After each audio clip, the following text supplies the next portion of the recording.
જય જય ગરવી ગુજરાત. અમદાવાદીઓ, ચોમાસાની શરૂઆત થોડા દિવસોમાં થશે. આપણે સૌએ જાગવાનો સમય આવી ગયો છે. કોર્પોરેશને તો પ્રી મોન્સૂનની કામગીરી પૂર્ણ કરી દીધી.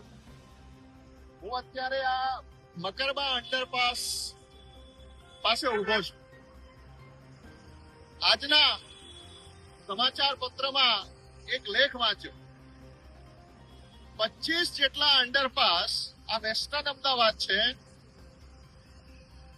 હમણાં નવો ડેવલપ થયેલો વિસ્તાર છે, પણ વિકાસની બલિહારી જુઓ. સ્પષ્ટપણે એવું લખી દેવામાં આવ્યું કે પાણી ભરાશે, તમને કંઈ પણ થાય, કોર્પોરેશનની કોઈ જવાબદારી નથી.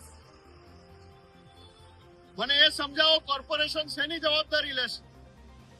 કોઈ ઝાડ પડી જાય, કોઈ થાંભલા તૂટી જાય, ખાડામાં માણસો પડે, ભૂવા પડે, માણસો બાઇક સાથે ગરકાવ થઈ જાય, કરોડો રૂપિયા ટેક્સના, જીએસટી અને અન્ય ટેક્સના ઉઘરાવવામાં આવે છે. આના માટે આ વિકાસની બલિહારી છે. એટલે મારી અમદાવાદની પ્રબુદ્ધ જનતાને વિનંતી છે કે ચોમાસું આવશે, અંડરબ્રિજ ભરાવાના જ છે, પાણીનો નિકાલ નહીં જ થાય ત્યારે આપણે સૌએ ચેતવું પડશે. બાળકો સ્કૂલે ગયા હોય, કોઈ નોકરીએ ગયા હોય તો વર્ક ફ્રોમ હોમ કરી લેવું. ગયા હોય અને પછી વરસાદ ચાલુ થયો હોય, રિટર્નમાં ખૂબ તકલીફ પડે તો ઓલ્ટરનેટ રસ્તાઓ લેવા અથવા ઘરે રહેવું. કોર્પોરેશનને શરમ આવી જોઈએ.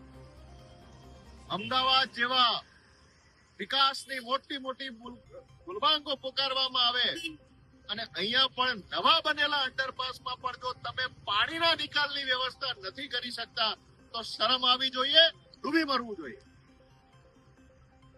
ગુજરાતની જનતાને વિનંતી છે કે જાગો, કંઈક તો શિક્ષણને મહત્વ આપવું પડશે.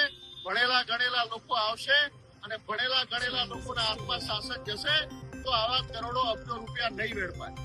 ભગવાન બધાને સદબુદ્ધિ આપે. જય જય ગરવી ગુજરાત.